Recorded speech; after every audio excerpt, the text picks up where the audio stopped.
Hey, it's Dr. Jaime, and let me tell you about some amazing beef products that we love in our house. Certified Piedmontese is a healthier beef option that doesn't sacrifice flavor or tenderness.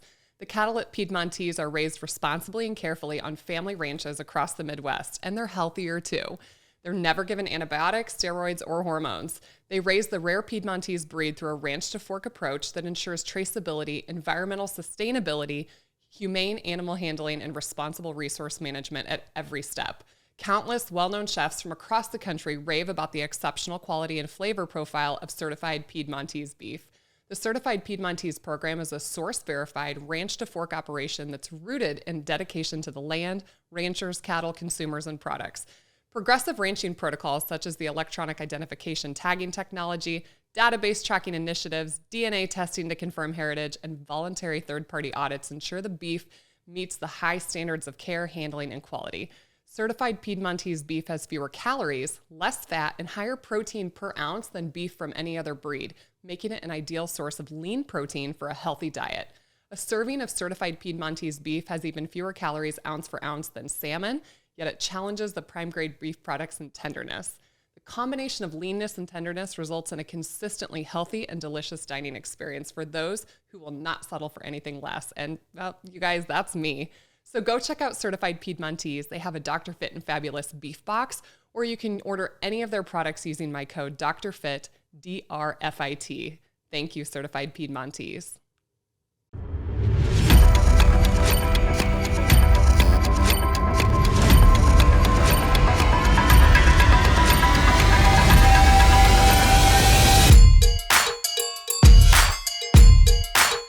Welcome to the Fit and Fabulous podcast with Dr. Jaime Seaman. Hello, everybody. It's Dr. Jaime, and welcome back to the Fit and Fabulous podcast. It's so wonderful to have you here today. I have two amazing guests today on the show, and I really cannot wait for them to share their story with all of you. I think you're going to get so much out of it. After years of trying every type of weight loss plan that they could think of, from severe calorie restriction to CrossFit, Joe and Rachel decided to try the ketogenic lifestyle. Thankful for the opportunity to look forward to a happy, healthy future with their 3 adult sons, Joe and Rachel are excited to share their keto journey and hopefully encourage other families to change their diet and change their lives. After discovering the keto diet in 2017 and experiencing these life-changing health results, they made it their mission to share their testimony with as many people as possible. It's their great hope to encourage others who, like them, have experienced both lifelong weight struggles and discouraging medical concerns, learning firsthand that they had diagnoses like morbid obesity, diabetes, arthritis, digestive issues, and chronic pain doesn't have to be a life sentence. And it has been a game changer for their family. And they want you and your family to experience improved health as well. I have had the privilege of knowing Joe and Rachel for a couple of years now and connecting through social media and their involvement with Hard to Kill Summit. Joe and Rachel Stoffer, welcome to the Fit and Fabulous podcast, otherwise known as Two Krazy Ketos. Thank you so much for having us here. This is just such a tremendous honor for us. It's funny. I was listening to you read that bio. I'm like, is that us? It is. Regular people, just regular people. That's just who we are. Well, I'm just a regular person too. And that's, I think, an important part of this message. I have a medical degree. I had a degree in nutrition, but your story really resonates with me because I had all this supposed knowledge and ended up with prediabetes and hypothyroidism. And I have completely transformed my life through, I think, a lot of the same avenues that you have. So paint us a picture. Obviously, I've told people you made this transition and you're living your best life now, but take us back to pre-2017. What was life like for both of you? It was pretty bad. I have been obese, morbidly obese most of my life since I was probably about 10 years old. And, I grew up, my mother was a medical oncologist. My father was a clinical chemist running, laboratories for hospitals. And, I was always told like, hey, you've got to get your weight under control. But I grew up in the time of the introduction of everything should be low fat. So I grew up with, you never eat beef. I grew up with, we only ate chicken, powdered skim milk, margarine. I mean, snack wells, So that's how I grew up, and I just got bigger and bigger and bigger. And then when I went off to college, it was even worse because all of a sudden now I had freedom. So I was eating all the foods that I was never allowed to eat as a child, like, the sugared cereals and fast food and all that stuff. And I got bigger and bigger. And then, I went through a divorce, which packed on more weight from all of the stress and trying to raise two boys on my own. And, I ballooned up to my last known weight was 285 pounds, but I know I was well over 300 because after I did that 285 and I saw that on a scale, I never wanted to see 300. I'm sure other people can relate to this. So I just never got on a scale again, but I went up 3 more sizes in my clothes. I had no energy. I was always tired. I was always stiff. And oh, by the way, I have pins in my ankle because I spent 2 years on crutches from a severe car accident where I shattered my ankle and lost all the blood supply to the bone. So to top it off with all of these other things, I was also on Arthritis and Vicodin for over 25 years.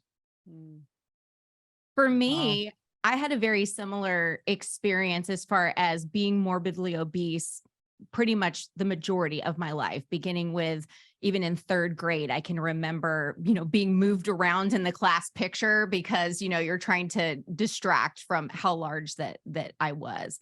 And I was on every single diet you can imagine. I mean, that was the way you handled it. I can remember one Christmas when I was about 12 years old. I opened up my Christmas present and my father had gotten me a book on dieting. And I thought, oh man, this is how the most important male in my life sees me. And I know that it was out of a heart of concern and love for me. And he didn't know how to talk to me about weight issues, but I really took that to heart and became a career dieter. And I experienced that heartache that I think a lot of people experience when you gain and lose weight for a minute, when you are white knuckling a diet and you're experiencing some measure of success. It's a happy feeling when you feel like, okay, I'm so strict right now that I'm experiencing some weight loss. But then you are anticipating the bottom is going to drop out of it at any moment, and I'm going to be right back where I was before. And I experienced that over and over again.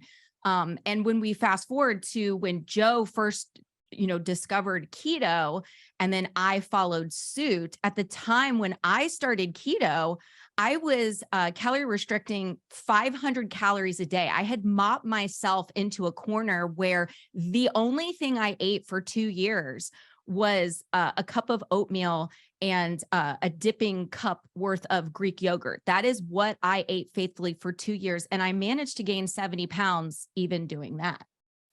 Wow. Okay. So Joe, tell us about this epiphany to try the ketogenic diet. Like, did somebody else do it? Like, how did you come onto it?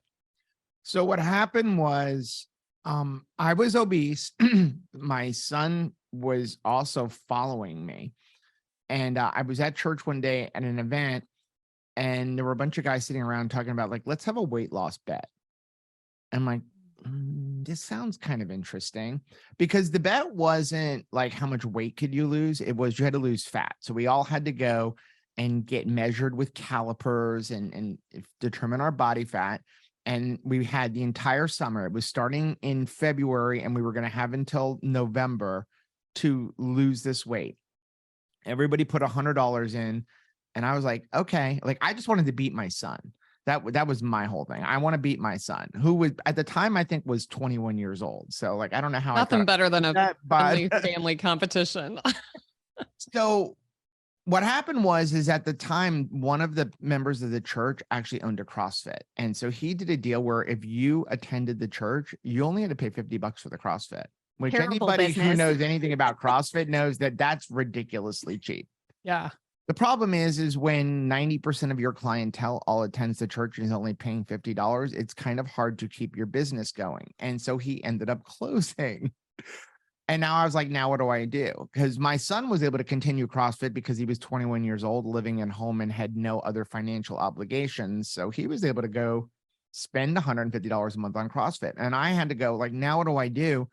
I knew I needed to do something, because I finally, for the first time, really recognized like there's some major issues going on here. At the time I was 47 years old, 46 years old. I figured by the time I was 50, I'd be permanently in a wheelchair because of my ankle. And I just never felt good. And so Danny Vega had just left our church to move to the West Coast. So he left rumblings of keto. He was paleo, and then he had started even a connect group for keto and paleo. And so he kind of left rumblings. So I started hearing keto and paleo, and I started researching it. And there wasn't a whole lot back then. I mean, Dr. Barry had 3,000 subscribers on YouTube. And I'm like, okay, I'm going to try this. I've done Atkins before. And I went to Rachel and I said, hey, I want to do this keto thing. And she was like, okay, you can do this, but only if it doesn't cost the family any money. Because the only thing we ever knew was Atkins, all the Atkins products, more things you're going to have to buy. She's like, if it's not going to cost us any money, go ahead and try it. And I did. And I asked her to come along to save our marriage, because I knew if I was eating hamburgers and bacon and eggs and she was eating oatmeal, we probably weren't going to survive very long. No, definitely. And I tried keto. I'm currently on keto 2.0 right now, but keto 1.0 was me just afraid. I was absolutely afraid. I mean, you can imagine coming out of 500 calories a day and really trying to minimize fat altogether, to step into this world of fat and flavor. I was just absolutely afraid, because I thought, if I can gain weight, if I am so extraordinary at gaining weight that I could gain weight on 500 calories, not understanding how my metabolism worked at all, then of course I'm going to pack on weight. And so I started it, and then was just pretty much just eating a lot of cheese and nuts. And then I got afraid and I quit. And Joe thankfully continued. So tell me, Joe, when you first started this, did you see this as just a summer challenge? I'm going to do it for a couple of months, or at that point, did you see it as a long-term sustainable option? So I really did started to lose weight, and I know a lot of people come to keto to lose weight. And I always tell people, please don't come to keto to lose weight. If it brings you in, great, but understand this is a lifestyle, that no diet's going to help you lose and maintain weight loss if you look at it as a diet instead of a lifestyle change. But I did come to it to lose weight. But I did research, and I was watching people like Dr. Barry, and I started learning things about how food affects us and carbohydrates and how we process them. And so my original goal was to get the weight off, and the weight came off quickly. I lost about 90 pounds in 6 months. Tell me how you started. What was the first week like? What were you eating? Do you remember? Hamburgers, bacon. I never really ate steak until I started keto. I grew up on chicken. So we didn't, the most beef we ever had was ground beef, and that was maybe once a month. So lots of eggs and bacon, and cheap. Dr. Barry talks about you can do keto on hot dogs and mustard. Well, that's what I was doing. I mean, there were no keto products, so I didn't have to worry about going and buying all these different bars and things. I quickly learned about things like, IMO fiber, and stay away from stuff like Quest bars and things like that. So yeah, just whatever meat that I happen to have in the house, and cheese, and I did make mug cakes and stuff like that. I watched some of the videos on how to make things, because if you would have come to me at the beginning and said, you're never having a piece of cake or a piece of chocolate, I would have said, peace out. I was an addict. So there was no way I was going to never want to have that again. Now I've transitioned into almost never having that, but that's not how I started. Mm-hmm. So for 6 months, my goal was to lose weight. And then when I started realizing the effects of food, I started going, okay, I'll probably go back to introducing carbs like potatoes and some vegetables, but I'm probably going to keep the bread out of my life, because I realized I had an issue with bread, and I would eat a lot of it. I could eat a whole loaf of bread in a day. Mm-hmm. And I really did realize that sugar was going to be something that I shouldn't eat. And again, growing up with a mother as an oncologist, when I was a kid, you didn't have diabetes unless something was majorly wrong. And I remember my mother always worrying that I was going to get diabetes. But when I was a kid, If you got diabetes, it meant you were never having sugar again. There was no pill that you took like, oh, you can eat this and then go take a pill and everything's going to be fine. So that was always a fear for me. So that was my goal. But what happened for me, the real epiphany was like I said, was on daily Arthritis, which is an arthritis medication, and Vicodin every day for 25 years. I'm a high school football and lacrosse official. So I started keto in the middle of lacrosse season. About a month into lacrosse season, I came home. I said to Rachel, I think this is it. I think that this is the last season I will be able to officiate, because I just couldn't walk anymore. I would have to literally come home and the next morning crawl around on my hands and knees to go to the restroom. It was in so much pain. And I was like, I had gone to the doctor and they said, you need either a fusion or an ankle replacement surgery. But the ankle replacement is, you're looking at 1 to 2 year recovery. And I'm like, how am I going to do that? I'm a landscaper and a sports official. Like, now what do I do? 6 months into keto, we're now football season.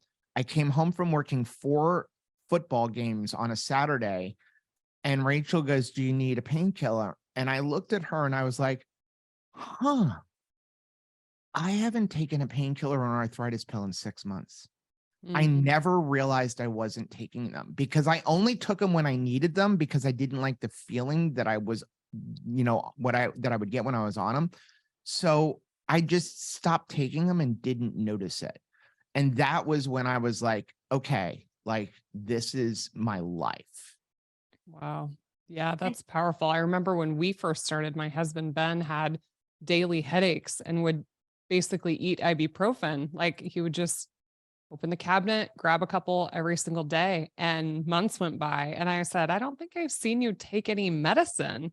And he looks at his bottle and it's still full. And he was like, yeah, I haven't needed it.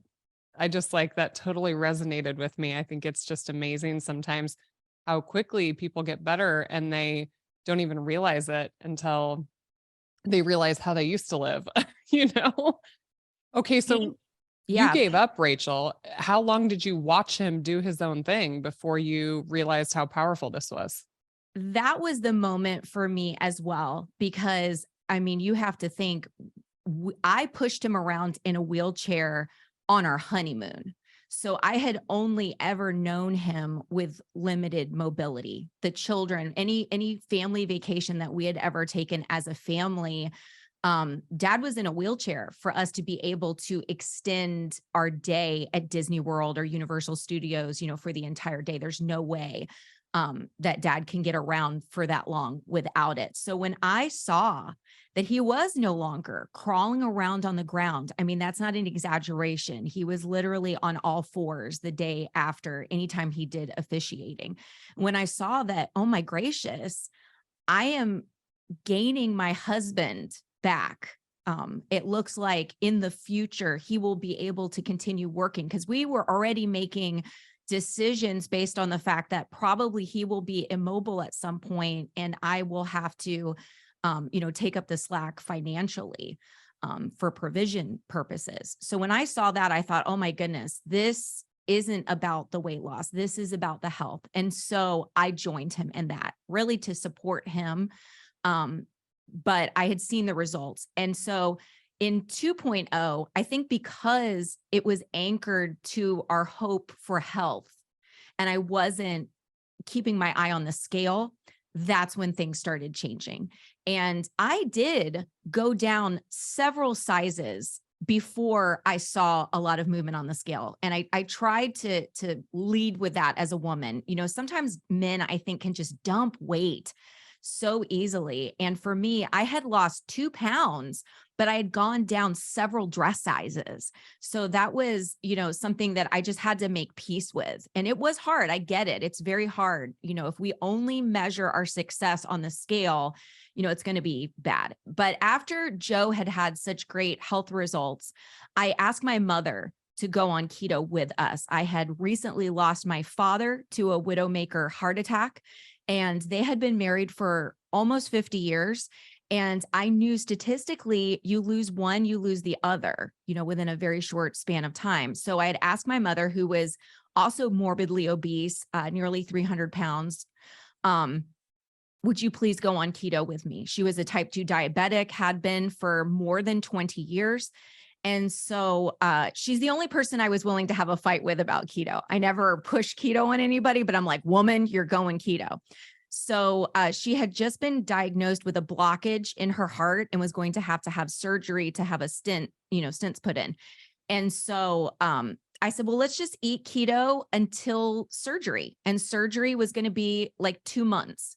So she went ahead and ate keto. And on the day of the surgery, they wheeled her back into the operating room and then they wheeled her right back in. And I said, well, what's wrong? And the doctor said, the blockages are gone. We don't need to put the stents in. And so my mom was like, oh my goodness, like this thing is really working. 2.5 more months go by and her diabetes are complete remission, that no more diabetes. And I got to be there with her as they changed her distinction in her medical chart. I mean, here's a woman in her 70s. She's like, we don't get better. We decline in health. Isn't that the way it's supposed to happen? But yeah, so once that occurred, and of course, we were, excuse me, at the time, we were children's pastors in our church. And so people were seeing us as like the incredible shrinking couple, and they're asking us what is happening. And so we would stop and tell people, how we eat. And it would, you'd spend about 30 or 45 minutes talking about, what you were doing. And sometimes at the end of the conversation, people would be like, yeah, I can't do that. And you're like, oh, dang it. I just spent 30 minutes in order to get, this rejection. So Joe said, I think we are going to start a YouTube channel. We could put our story out there and then point people to the story. And then you don't have to face the rejection. Yeah, that's fascinating. I was just about to ask what, Joe, you've got a mom that's a doctor, dad that's a chemist, obviously highly educated people. But I think that there always tends to be these family and friend perceptions that really wear on people for better or for worse. So tell me about that, Joe, just like the family support, or were there people in your life that were harmful, as you're kind of making this transition? People get jealous sometimes too, as people start to really get results and they start shooting bows and arrows at you. So I lost my dad in 2003 to a brain cancer. It was very quick. It was 3 months from diagnosis to death.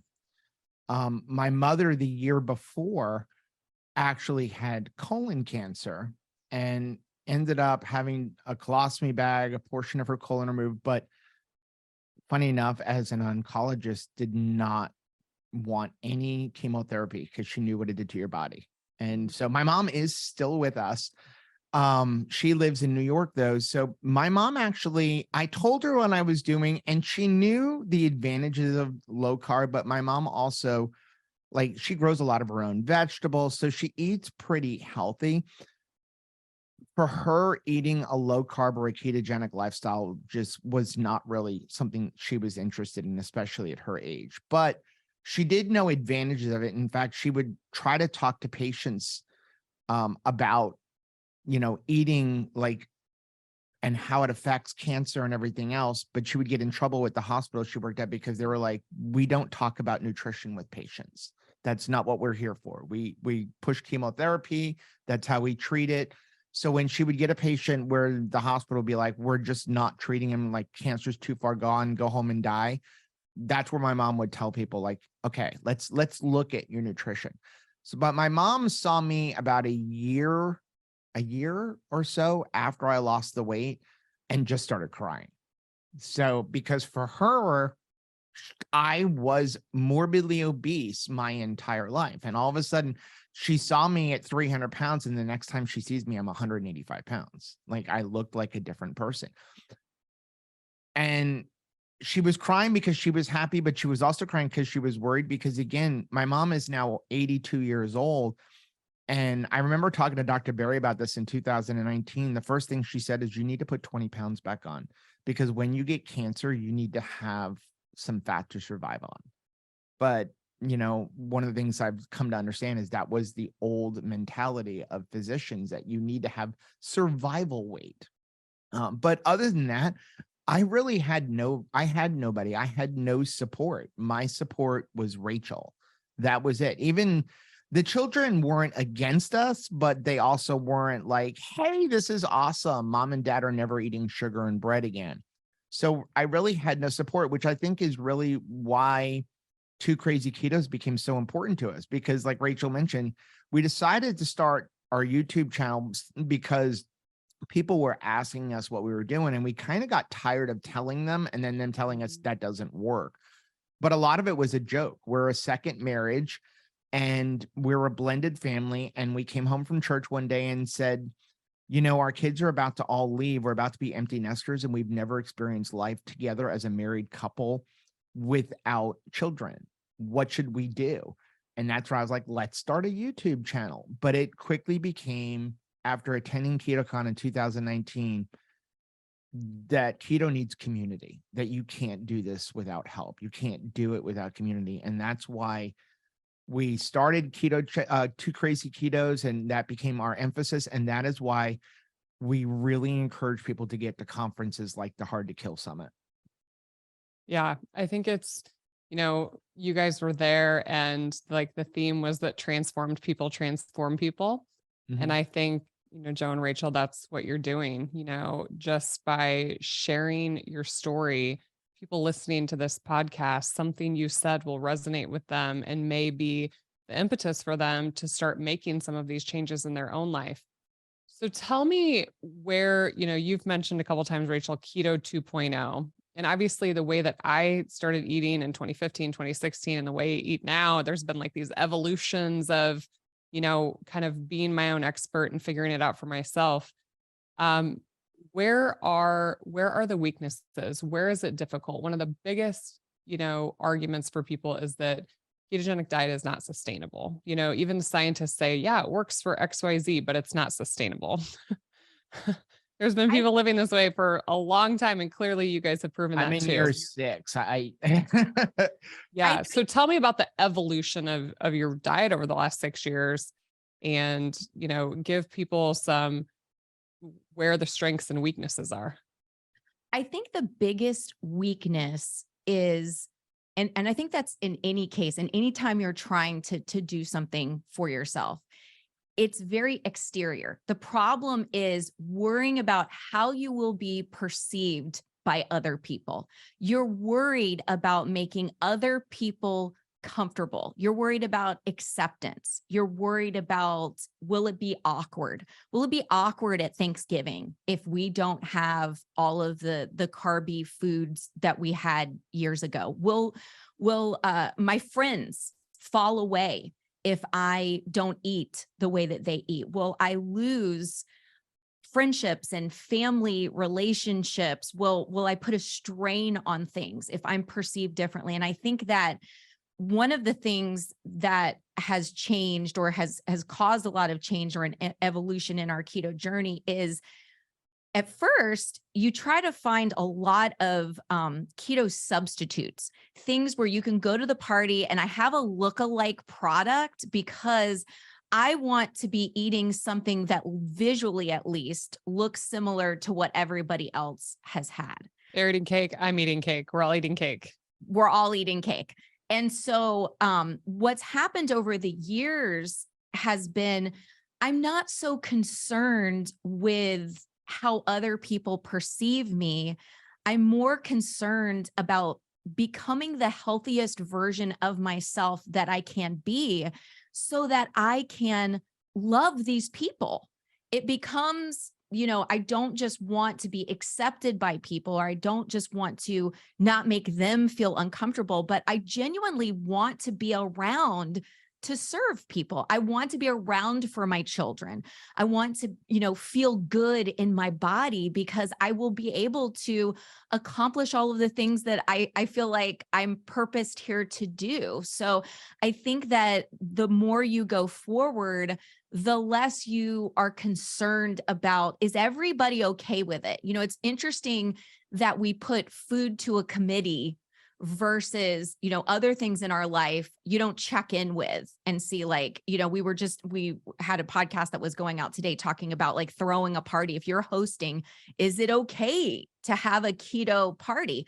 And we recently threw a baby shower for our daughter who's going to have our first grandbaby, any day now. But I didn't put a theme to the committee when we decided like how we were going to decorate for the party. I didn't like take a survey of all of the guests.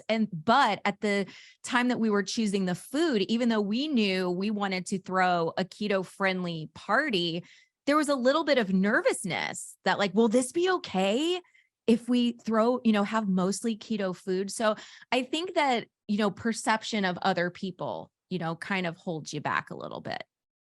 Yeah, I think we do that in a lot of areas of our lives. We're one of our neurotransmitters called serotonin. This is kind of my theory of it, because I recently gave up alcohol for 365 days. And serotonin is a very social hormone, basically neurotransmitter. So when we are in environments with people who are like us, when they're eating the cake and we're eating the cake, we're getting serotonin along with dopamine. And serotonin is a social reinforcement that we're part of the pack, we're part of the tribe, because that helps us survive if we are part of this group.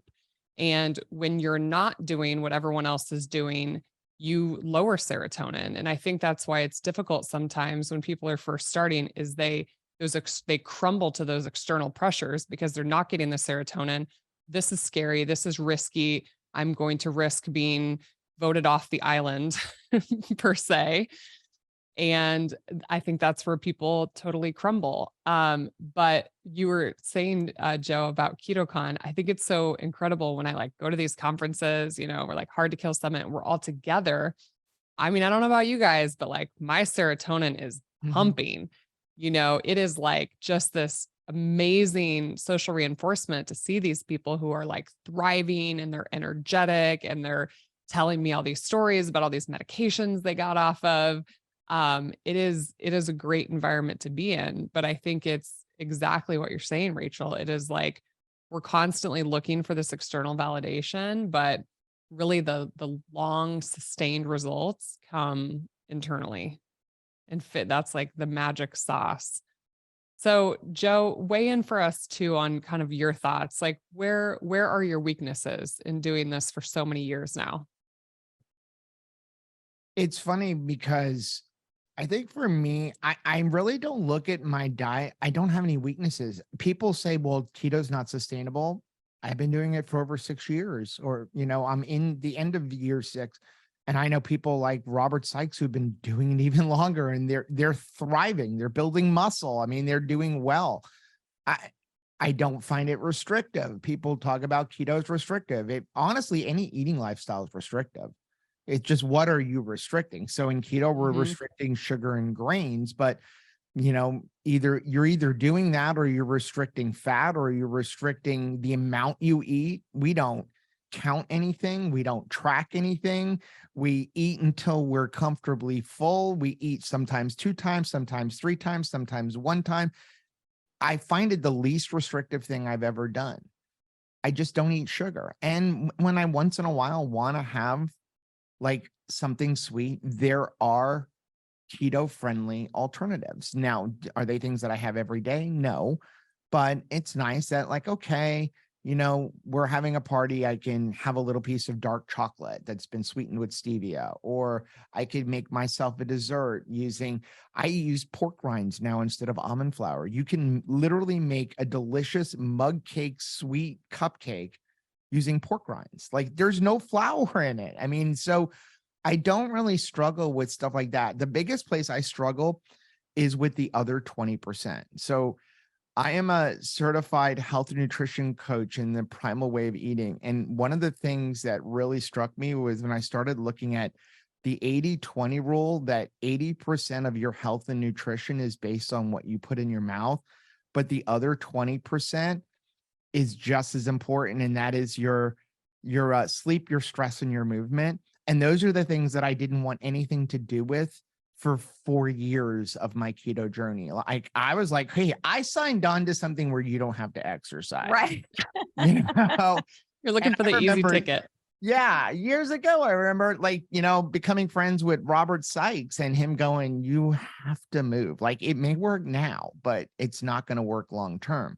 Yeah. And so for the last, like when COVID hit was my eye opener when I started going, okay, my diet is on point. I eat 95% meat. I rarely even have keto treats, maybe one thing every couple of weeks. What's going on? How did I put on 10 pounds? And I started realizing, okay, stress is through the roof. And oh, by the way, you sleep 3 to 4 hours a night if you're lucky, and skip at least one night a week. And to top it off, like it was COVID. So all of a sudden there were no sports that I can officiate. So I wasn't, you know, working 2 games a day for lacrosse season, running 10 miles a day. And so that was like my epiphany of that is what I need to work on. And that is my biggest struggle now, trying to get in 7 or 8 hours of sleep and movement, all while trying to maintain our channel and our family. I love it. I love it. These are really important things you bring up. I mean, I wrote a book about it. It's like, you know, you can titrate your nutrition, but if you are stressed and not sleeping and not moving your body and not working on gratitude and your mindset, you know, I think it's you're missing the picture. You know, you're only putting one little piece of the puzzle in there. And I do think that sometimes though the diet can be kind of that piece that starts to transform those other areas. And I'm sure over the last couple of years, and you've said this, you know, since the pandemic, you've started to incorporate some of those other things. And I think that's important. Like when your mom said you need weight in case you get cancer, no, you need muscle. She had it partially right. She was like, but muscle is this store of amino acids, and it's really protective to our metabolic health. So are you guys exercising now? Are you doing it together? How have we incorporated this? Yeah, I am so ashamed of the fact that I was so excited that you could lose weight on keto without moving your body. Like that is tragic, because now I celebrate mobility. I mean, the fact that we could turn in Joe's handicap sticker, we could sell his ride-on scooter. What a beautiful, I mean, just opportunity to celebrate movement. And I see now that fitness is freedom. And so that is something that we get in every single day. You know, we've purchased different, you know, like rowing machines, and I get up every morning. I found out that for me, I have to get my movement in first thing in the morning, and it's going to cost me, means I'm going to have to get up at 5 a.m. in order to make that happen. But it's important. It's important to get it in. And because I've been willing to get it in, I've seen my mother get it in, and like other people in my life, you know, get it in. And so that makes me feel really good, because we can all get stronger together. And that's something that I really enjoy. And we actually, during COVID, another, you know, pandemic decision was we bought an RV. Because we were like, how can we vacation or like get out of the house for a minute? And so we visited all like the state parks in Florida, because you could do that and still socially distance. But once we started RVing, we noticed there were a lot of people that were retired and they were RVing, but they were never leaving their rig. I mean, here were all of these beautiful things to see, you know, water that you could, you know, paddleboard on, or, you know, just hikes that you could take, and no one was taking them. And so we actually started a second channel, Two Crazy Campers, to show that life is beyond just parking your rig and like not doing anything with it. So we really enjoy functional fitness. We enjoy having experiences. I was not somebody that got really excited about a gym, but if I'm going to landscape my house and like big, you know, carry big bags of rock and, you know, put down sod, that gets me excited. So you can still, you know, do functional things and leverage experiences to get movement in. Just do something. You're going to want to do it. I love that. How about you, Joe? What's your fitness like these days? So fortunately, we're back into sports, so I'm able to move that way. And then the way I coach people, like, move every day, 30 minutes. I don't care if you move 5 minutes an hour every hour. So move every day. Just focus on push-ups, pull-ups, squats, and planks, sprint occasionally, and then lift heavy things every once in a while. So like Rachel, like, we are way into functional fitness, work around the house. Recently, we trimmed our trees in the house. It would have cost us $3,000 to trim our trees. Instead, you had Rachel and I'll be 52 in a couple of weeks. Rachel's 46. You had the two of us cutting down tree branches and dragging them to the front. We had put it in a vlog. Like, I wasn't able to do that 5 years ago. I know that. Even as a landscaper, I subbed out that kind of stuff. So the fact that we can do things like that. And then for us, we tie our fitness to having fun. Like, we are not gym rats. Neither one of us want to go to a gym and spend You 2 didn't hours. sign back up for CrossFit? No. We're not gym rats, but we love things like paddleboarding, or go to a water park and go up and down and up and down and up and down and up and down the stairs. I mean, we were in the Keys this past weekend camping, and we were paddleboarding. And the next morning, Rachel got up and she was like, I am sore, because it works the muscles when you stand up paddleboard. Yeah. Yeah. Well, and it's been an awesome thing. Something that we have seen, because you were touching on that with, like, we didn't have to pay somebody else in order to trim our trees anymore. And I think we don't talk about that enough on keto. Keto saves you money. It's amazing how much money that we have saved in this lifestyle. All of the, not just the medication that we used to purchase, but the over-the-counter stuff that we used to purchase. We even saw like a change in our budget as far as pest control, because it's something funny. If you don't have sugar in your house, then you stop having bugs in your house. So it was funny for even like our pest control services to be cut in half because of us, eating keto, and our pest control guy to be like, wow, this is weird. Like, you should have roaches and We're in Florida. Yeah. Like bugs, like everybody else. Like, what is happening over here? Well, we don't have like all kinds of sugar and things for them to get into. So it's been really interesting to see how keto has, blessed us financially by, moving things over from, hey, we've got to pay somebody else to do this service, to, hey, here's some more money for our ribeye budget. Did I see you got chickens? Did you get chickens? Yes, we did. we had a few. A couple had passed away from like predators and just, getting older. And so we've got more. But again, we eat a lot of eggs, and we're about sustainability. Like, our dream is to literally get 3 or 4 acres in northern Florida where we can raise our own goats. And, we just need good internet for like running a YouTube channel. But I love that. For us, it's about sustainability, and it's Yeah. about eating as healthy as possible.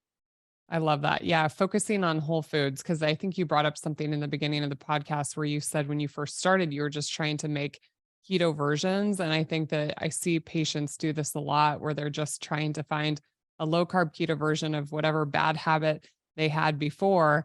And I think that just really leads people down a road of still looking for highly processed foods. And they are in the keto space. I think it's hard sometimes. Food manufacturers are so smart, and they put words on there that make us buy products like natural, organic, keto, whatever it is. We just assume that those words mean it's a healthy food. And so I love that you're talking about, raising chickens and getting those eggs and eating a lot of nutrient dense meat and things like that. Okay. So we're going to say, oh, I'm sorry. Oh, go ahead. Go ahead, Joe. I'm actually, people get upset when they see food manufacturers making keto stuff. And for me, it's a double-edged sword, but there's a part of me that gets excited about it because it means keto's here to stay. It means they're threatened by it. So they're like, how do we make money off of this? Doesn't mean we don't have to buy it all. And I do think that for some people, it's a good transition, but we need to learn ingredients because, like you said, the food manufacturers are super smart and they've got 100 and somewhat names for sugar, and you need to learn what every one of them are. Yeah. Yeah. And that's I think there's always good collateral that happens. I'm seeing lots of like more low sugar options, which I have 3 kids. I think that's amazing to be able to, maybe buy something that has allulose or erythritol instead of a bunch of added sugar. Mm-hmm. Yeah. I think these are great things. Okay. So, we'll end with the semen analysis. And we have a rising trend of insulin resistance across the nation and across the world. The projections, almost 1 in 2 people are insulin resistant, pre-diabetic or diabetic. 1 in 3 has diabetes now. The rate amongst children is increasing. So somebody might be listening and say, oh, these crazy ketos talking about their crazy, ketogenic lifestyle. But the real question for me is, from a scientific perspective, is this a valid intervention for people to think about to battle this rising rate of insulin resistance? So I pulled this study. It is from 2022. It was recently published, and it is called The Effect of Periodic Ketogenic Diet on Newly Diagnosed Overweight or Obese Patients with Type 2 Diabetes. And this was a randomized trial. They had 60 patients that were overweight or obese who were newly diagnosed with type 2 diabetes, and they gave half of them the ketogenic diet, and then the other half was given the routine diet for diabetes. So I'll let everybody just interpret that how they want. It was probably low fat, but this was a 12-week trial. And during these 12 weeks, they measured blood glucose levels, blood lipid levels, body weight, insulin, and uric acid levels before and after the intervention, as well as kind of looking for other relevant changes between the two groups. And between the two groups, for both groups, they lost weight. Their BMI went down, waist circumference, triglycerides, cholesterol improved, their fasting blood glucose improved, their A1C was decreased.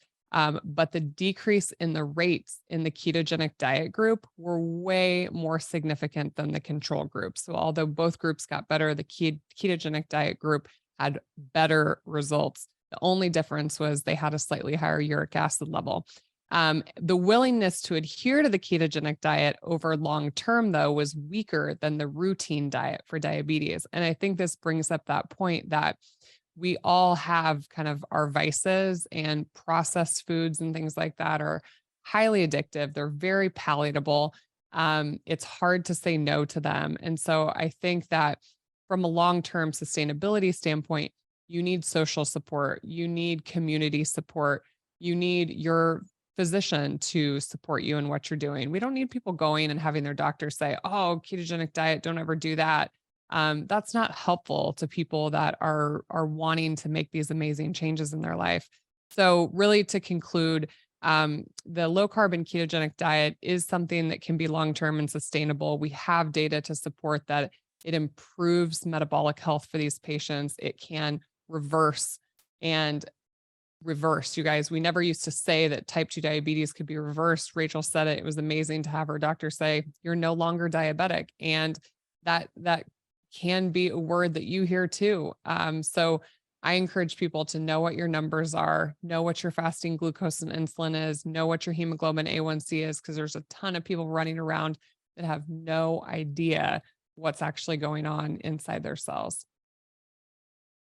Oh, absolutely. And this is something that, again, it has touched our lives specifically. So I can testify to what has happened in our family. Our daughter is pregnant, got pregnant utilizing a ketogenic lifestyle, and has continued to watch what she eats throughout this entire pregnancy.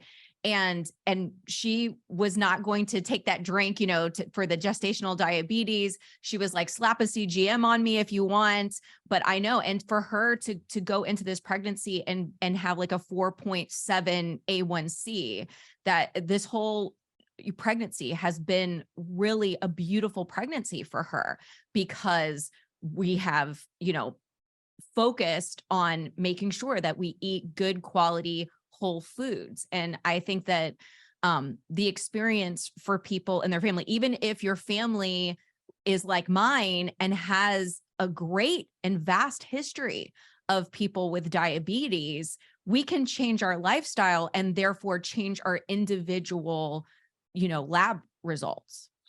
I look at, when you say people don't know what their labs are, we were those people. First of all, being raised by as the son of a physician, like, you didn't go to the doctor unless you were dying. It's just like how it was when I was growing up. But I lived in fear, and the best way for me to deal with the fear was just don't know. So like I said earlier, I didn't get on the scale once I saw 285 because I didn't ever want to see 300.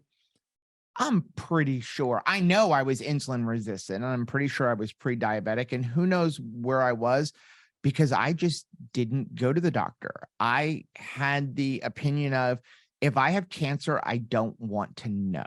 I just don't want to know. I don't want to hear it. I don't, because it's going to scare me more if I do know. So I don't know what my labs looked like before, but I know what they look like now. I know that my blood pressure was on average over 170. So like I had stroke level blood pressure that I did check. And now my blood pressure averages somewhere like around 110. So my numbers are good. My fasting insulin is like 3.1. My A1C is 5.2. I mean, I just know where we are. Rachel before keto literally would drive down the street and see stars because she had stroke level blood pressure. And so I do think it's super important that we know our numbers and we have ways now to even check this stuff at home. I encourage all of our subscribers at least one time. Everybody needs to go get themselves a CGM and wear it for 2 weeks. It'll do two things. Either number one, it'll put your mind at ease because you're worried that, oh, I stuck myself and I had a 93 glucose, but you don't, that's a moment in time. What were you doing before or after? Or it'll help wake you up and help you realize, oh my gosh, I ate this and look at where my glucose went. And so I encourage people, like, one time, you don't need to live on it, but at least for 2 weeks, wear it and see what is going on. And then you can really get your lifestyle in order. Yeah, that is, I use a lot of CGMs in my practice, and just so everybody listening, they will be over the counter in the next probably year or two. I'm involved with some companies that do testing like this, and I just can't wait to see them, be over the counter. It'll be so awesome for people to be able to pick one up and put it on for 2 weeks, just like you said, and just see what's happening with their body and learn so much. Well, Joe and Rachel, tell people how to find you, your YouTube channel and any coaching you do, and how they can connect with you. You can pretty much find us everywhere under 2 Krazy Ketos. So we have our YouTube channel. It's 2 Krazy Ketos. We upload at least 5 videos every week. We do 2 live streams on Mondays at 10 a.m. and Thursdays at 8:30 p.m. We have a podcast where we upload every Tuesday and Friday. We have our website, which is 2crazyketos.com. But I think that we're on Facebook and Twitter and Instagram and all that. But I think our highlight is our Mighty Networks group. Yes, you can find us at members.2crazyketos.com. And that's really a very close-knit group of people where it's safe and it's free to share your story. And we share everything. That's really the heart of 2 Krazy Ketos, is to do life together. Because we don't need to do life alone. And it's important for us to see one another beyond what we eat. Like, people are more valuable than what is on their plate. So it's a really great opportunity for people to just connect. And we're seeing a lot of friendships born out of it, which is really precious to us. What I love about, if you don't know what Mighty Networks is, it's like a combination of Facebook, Discord, chat rooms, everything all combined. But if you're struggling, if you wake up at 2:00 in the morning going, I'm going to eat this piece of chocolate, there is somebody in our group on there at 2:00 in the morning. And I have gone in there. I shouldn't be up at 2:00 in the morning, but that's besides the point. And seeing people talking people off of a ledge. And, Wow. and it's about community. And you, like you said earlier, you can't do this without community. You need community. That's why we've got that. And that's why we attend so many conferences. We attend like 6 to 7 conferences a year. And we're like, if you want to be there, we will show up. Yeah. Well, we can't wait to have you back to Hard to Kill Summit this next year, end of July of 2023. Thank you, Joe and Rachel, for sharing your story and your vulnerability, because I know you guys are changing so many lives, and probably many more than you even realize. That is the power of YouTube and social media. You're really touching a lot of people, and I hope you guys know that. Thank you so much. All right. We'll talk soon. Thanks everybody for listening. Did you guys love that last episode of the Fit and Fabulous podcast? Well, of course you did. And I want to keep bringing you the most amazing content from the most incredible people. And you can help me by subscribing to the Dr. Fit and Fabulous channel. You guys know where the button is. Just click it. It's the doctor's orders.